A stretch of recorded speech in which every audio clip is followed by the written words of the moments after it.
PKI, kelahiran Tanah Datar, pada tanggal 26 Juli 1987 ini.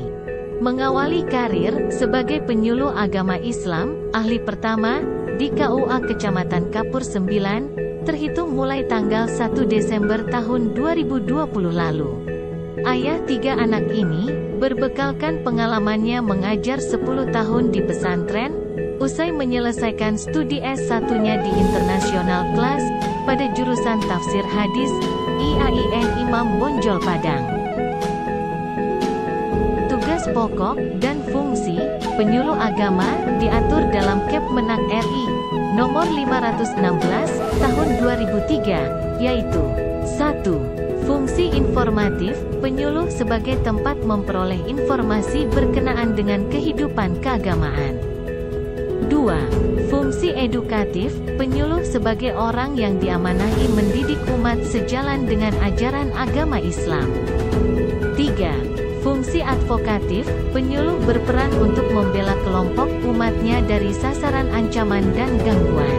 4. Fungsi konsultatif penyuluh sebagai tempat bertanya, mengadu bagi umat untuk penyelesaian masalah. Dalam melaksanakan tugas, kita sebagai penyuluh agama harus mempersiapkan diri sebaik-baiknya, memiliki wawasan keagamaan dan kebangsaan yang memadai. Dalam rangka membangun kehidupan masyarakat yang agamis, nasionalis, beriman, bertakwa, berakhlak karimah, serta berbudi pekerti luhur.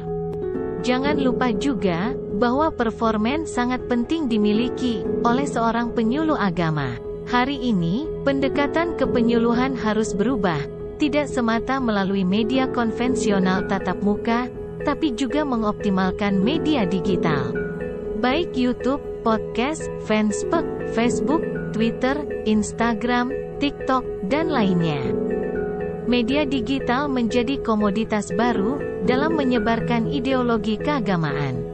Teknologi dapat membuka, membentangkan, sekaligus memengaruhi pola dan cara pandang seseorang. Walaupun, di satu sisi juga sebaliknya, dapat menimbulkan ketakutan, ketidakpuasan, dan pemenjaraan.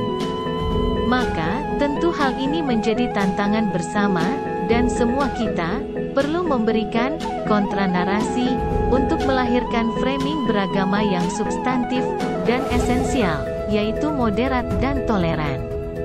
Penyuluh agama diharapkan mampu mengisi ruang digital dengan konten-konten yang sejuk dan damai, sebagai penyeimbang sekaligus pengarus utamaan informasi di ruang media sosial. Penyuluh agama dituntut untuk aktif, kreatif, dan inovatif, harus memiliki kelompok binaan baik rintisan awal, ataupun bergabung, bersinergi, dan berinovasi dengan kelompok binaan yang sudah ada.